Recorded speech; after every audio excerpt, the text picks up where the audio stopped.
period nastojimo smanjiti naš imunološki odgovor, dakle da ne reagira tako burno, a posebno da ne reagira na našu mijelinsku ovojnicu. Ono što je posebno interesantno, dakle i što je novije u zadnje vrijeme, to su ta monoklonska protutijela koja su usmjerena na specifičnu, dakle terapija usmjerena na specifična protutijela koja u stvari su sprečavaju, dakle djelujemo na ta protutijela koja onda uzrokuje razaranje mijelinske ovojnice.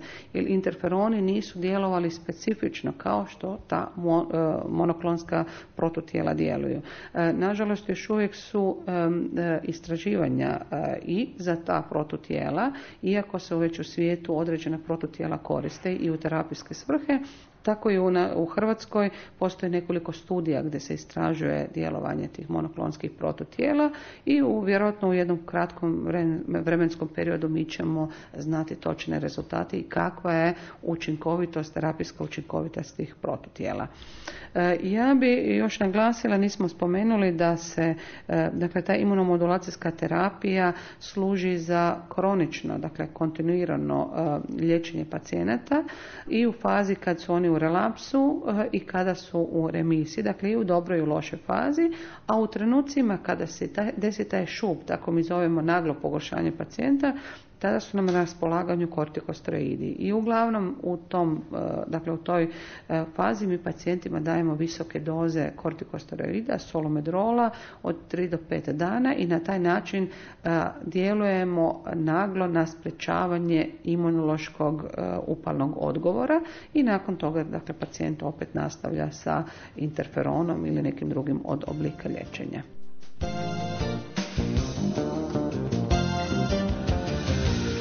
Svakako je za svakog oboljeloga važno znati da znanost radi, da traži i da će se sigurno dogoditi jednom dan kada će se i ovoj bolesti moći pomoći.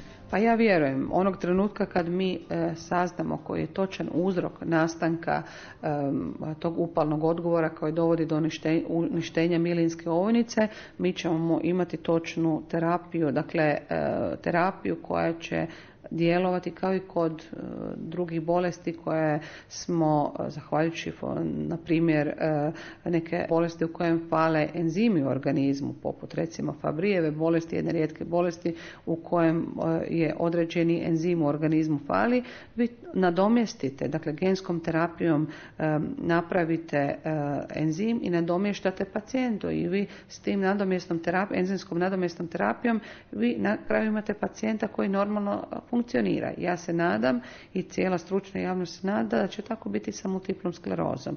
Dakle, da ćemo mi naći lijek koji će specifično djelovati upravo na taj imunološki odgovor, odnosno spriječiti razaranje te mijelinske ovojnice koja je u stvari ključna kod naših pacijenata.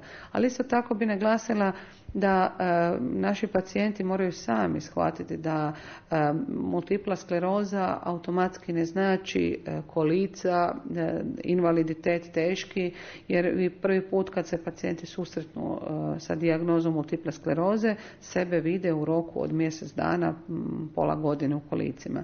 Naime, upravo zahvaljujući toj novoj imunomodulacijskoj terapiji naši pacijenti imaju jedan uredan život, godinama su dobro, te egzacerbacije, odnosno pogoršanja kliničke slike su puno blaže nego ranije, puno kraće traju i puno rjeđe se javljaju jer upravo i zahvaljujući toj terapiji sve veći broj pacijenata automatski ne odlazi u mirovinu, nego jer prije vam je bilo prije 15 godina čim se saznala dijagnoza multiple skleroze, to je odmah značilo prestanak svih radnih obveza, odmah bi se pacijent u svojoj glavi posložio, gotovo ja sam invalid, moj život je stao. Međutim, mlade generacije prihvaćaju bolest kao nešto čim se mora živjeti, s čim se borimo. Naši pacijenti i mi svi koji se bavimo multiplom sklerozom, bavimo se, mi smo jednostavno jedan tim koji skupa surađuje, koji će godine provesti jedni s drugima u nekakvom zajedničkom suživotu, prebroditi te nekakve teške životne faze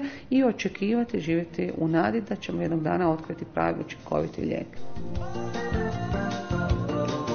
Multipla skleroza ponekada dolazi naglo, a ponekad polako. No, koji su to znakovi, koji simptomi koje ne smijemo zanemariti? Jedan od najčešćih simptoma multiple i prvih simptoma multiple skleroze je smetnja vida. Dakle, često vam pacijent odjednom probudi se, ne vidi ništa na oko, može se javiti bol u oku i to se kaže prvo normalno ode okulisti. I onda su naši stari neurolozi govorili ništa ne vidi pacijent, ništa ne vidi okulist. Dakle, u redu je okulistički, a pacijent ne vidi, normalno dolazi na neurologiju i tada pacijent ulazi u naš protokol dijagnostički koji se sastoji, dakle, normalna metoda izbora je magnetska rezonanca.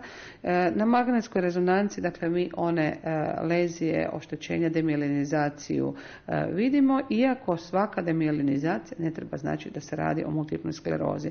Da bi potvrdili multiplu sklerozu, dakle, uz kliničku sliku, nalaz magnetske rezonance, moramo učiniti lumbalnu punkciju.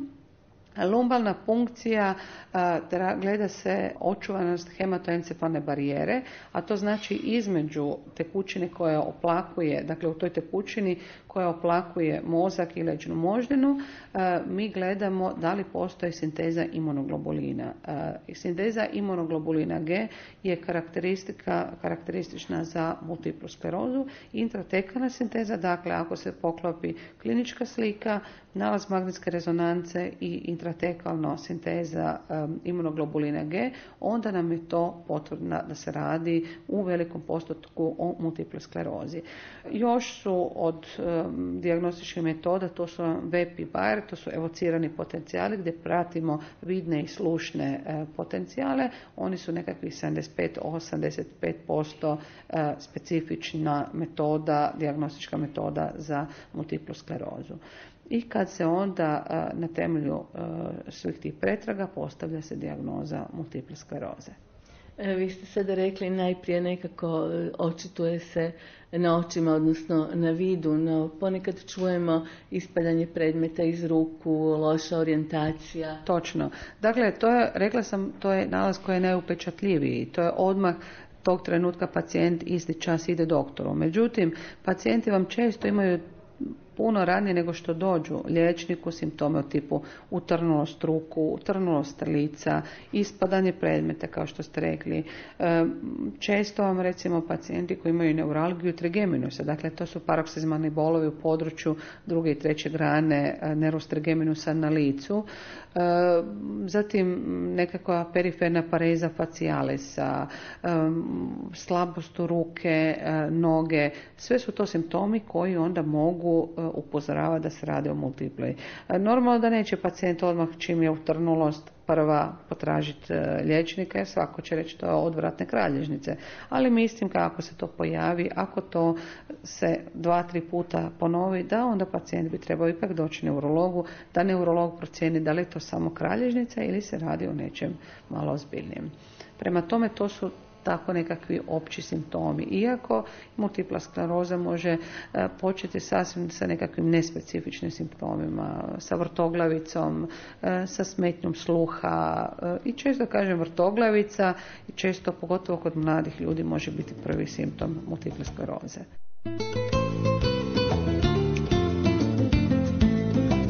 U emisiji Znanjem do zdravlja s nama je bila docentica doktorica Vanja Bašić-Kes sa Klinike za neurologiju Kliničke bolnice Sestre milosrdnice u Zagrebu.